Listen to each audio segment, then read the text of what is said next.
Uhti cantik istri ketua mafia, episode 34. Nazira sudah bersiap diri untuk tidur malam, karena semua pekerjaan rumah sudah ia lakukan.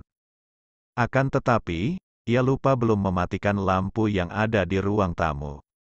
Berjalan menuju ruang tamu yang tidak jauh dari kamarnya, Nazira menggapai stop kontak yang ada di dinding rumahnya. Jepret, lampu ruang tamu berhasil dimatikan. Hanya memiliki pencahayaan dari lampu malam yang ada di lemari hiasan. Ting tong, suara bel rumah terdengar. Di malam hari seperti ini, setahu dirinya tidak ada orang yang tahu tentang keberadaan rumah barunya itu. Tapi siapa orang yang datang malam-malam seperti ini ke rumahnya? Nazira melihat siapa yang datang dari lubang di pintu. Jika orang asing, ia harus menggunakan penutup wajahnya. Seketika senyuman terukir di sudut bibir Nazira, karena yang datang ke rumahnya adalah Zafiar. Dengan penuh semangat Nazira membukakan pintu rumahnya. "Assalamualaikum," salam Nazira sambil menyalimi tangan suaminya. Semenjak Nazira pindah rumah, Zafiar tidak pernah mengunjunginya sama sekali. Dan ini pertama kalinya ia datang. "Masuk mas," suruh Nazira kepada suaminya. Zafiar masuk dan didampingi oleh Nazira. "Nazira, buatkan kopi untuk Mas dulu." Belum juga melangkah kakinya, Zafiar mencekal tangan Nazira. "Apa Mas membutuhkan sesuatu juga?" tanyanya lagi. "Tidak usah membuat kopi. Lebih baik kamu duduk di sini. Ada sesuatu yang ingin Mas sampaikan kepadamu," suruhnya dan memberikan ruang untuk Nazira duduk di sebelahnya. "Karena sekarang aku sudah tinggal bersama dengan Laila, aku akan jarang menemuimu. Jadi kamu tidak usah menunggu kedatanganku, karena aku sendiri tidak tahu kapan aku bisa menemuimu," ujar Zafiar. Bukannya mendatangkan kebahagiaan, Zafiar malah semakin membuat Nazira sakit hati. "Tentang keperluanmu dan rumah ini, setiap bulan Badrul akan mentransfer sejumlah uang untukmu. Jadi kamu tidak usah memikirkan biaya kehidupanmu, karena aku akan menanggung semuanya." Yang Nazira butuhkan bukanlah uang Zafiar, melainkan kehadirannya di setiap saat bersama dengan dirinya. Nazira meremaskan tangannya untuk menutupi kekesalannya kepada Zafiar. "Dan satu lagi, kamu tidak usah datang lagi ke rumahku, karena aku tidak ingin Laila mengetahui keberadaanmu." Pesannya lagi kepada Zira. "Mas," ucap Nazira dengan suara gemetaran. "Apa kamu tidak menerima keputusanku?" tanyanya kepada Zira. "Aku tidak setuju dengan perintahmu yang pertama. Aku ini istri sahmu, dan aku berhak atas semua tentang dirimu." "Apa maumu?" tanyanya kemudian. "Dalam seminggu ada 7 hari, dan aku hanya minta sehari dalam 7 hari, supaya kamu menghabiskan waktu bersama denganku," ujar Nazira, yang sama sekali tidak akan mengurangi waktu kebersamaan Zafiar dengan Laila. Nazira hanya minta 1 hari dalam seminggu supaya Zafiar datang menemuinya. "Aku tidak bisa," tolaknya langsung tanpa memikirkannya terlebih dahulu. "Mas, aku hanya minta sehari. 24 jam kamu bersama denganku. Apa itu begitu sulit bagi Mas meluangkan waktu 24 jam bersama denganku?" ujar Nazira yang malah berujung kecewa kepada Zafiar. Zafiar lalu mendapatkan panggilan telepon, dan Nazira melihat dengan jelas, kalau panggil telepon itu dari Laila. "My love," begitulah nama kontak Laila di HP Zafiar. "Aku harus segera pulang.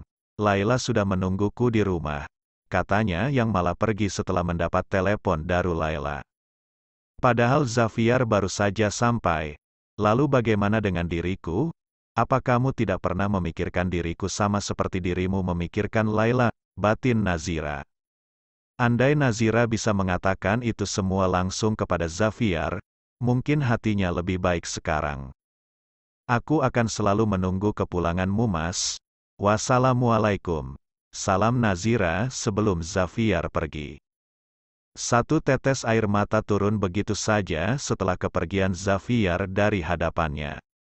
7 hari kemudian, di mana selama 7 hari ini, Xavier tidak mengunjungi Nazira di rumahnya. Untuk menanyakan kabar lewat telepon saja tidak Xavier lakukan kepada Nazira. Karena hari ini hari libur, jadi Nazira membersihkan rumahnya. Sebenarnya Xavier sudah mengirimkan beberapa orang untuk membantu Nazira membersihkan rumah.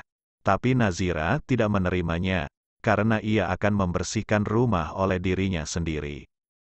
Setelah dalam rumah sudah bersih, Nazira beralih ke depan halaman rumah yang memiliki beberapa tanaman bunga.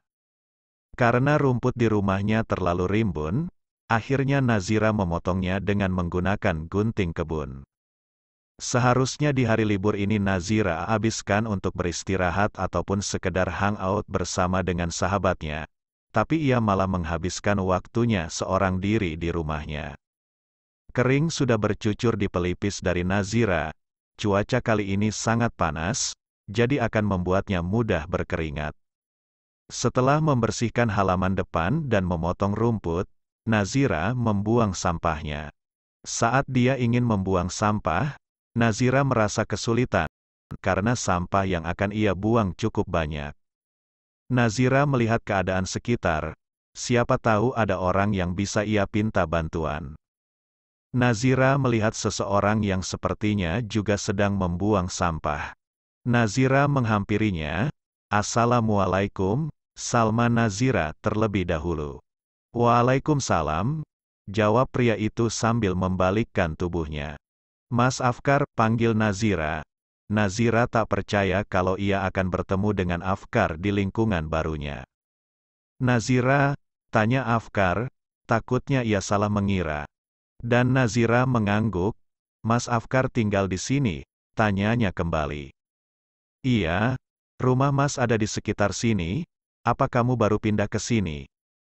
"Iya Mas, Nazira sudah 1 minggu lebih tinggal di sini," jawabnya kepada Afkar. Entah kenapa mereka terlihat sangat akrab sekali. Nazira sudah berhasil meminta bantuan kepada Afkar, dan untungnya dengan senang hati Afkar mau membantunya. "Ini rumah kamu?" tanya Afkar yang melihat rumah Nazira. "Iya, kalau rumah Mas sendiri di mana?" tanyanya kepada Afkar. Afkar pun menunjukkan rumah yang berseberangan dengan Nazira. Ternyata itu rumah Mas, aku baru mengetahuinya." Selama tinggal di rumah barunya, Nazira sama sekali jarang keluar rumah untuk berkomunikasi dengan orang di sekitar, karena Nazira orangnya sangat sulit untuk memulai pergaulan. Afkar pun membantu Nazira membuangkan sampah miliknya. "Terima kasih ya Mas, karena sudah membantu Nazira buang sampah," ucapnya kepada Afkar. "Jika Mas tidak keberatan, Nazira akan membuatkan minum untuk Mas." "Tentu saja," jawab Afkar yang tidak keberatan. Nazira hanya bisa membawa Afkar sampai di teras rumahnya, karena ia tidak ingin timbul fitnah di antara keduanya. Selebihnya lagi sekarang Nazira sudah menjadi istri orang lain, dan takutnya orang beranggapan yang tidak-tidak tentang Nazira. "Bagaimana keadaan Nadia sekarang? Apa keadaannya lebih baik dari sebelumnya?" tanya Afkar. "Karena Nazira lah yang merawat adiknya di ruang sakit. Kita masih menunggu beberapa tes lagi, dan setelah itu kita baru tahu hasilnya," ujar Nazira. Mereka pun lalu membicarakan tentang sesuatu hal tentang kondisi adik Afkar, Nadia. Bersambung, terima kasih sahabat Diari Sobat 7, yang selalu setia, selalu dukung channel kami, jangan lupa subscribe, like dan komentar di kolom bawah. See you.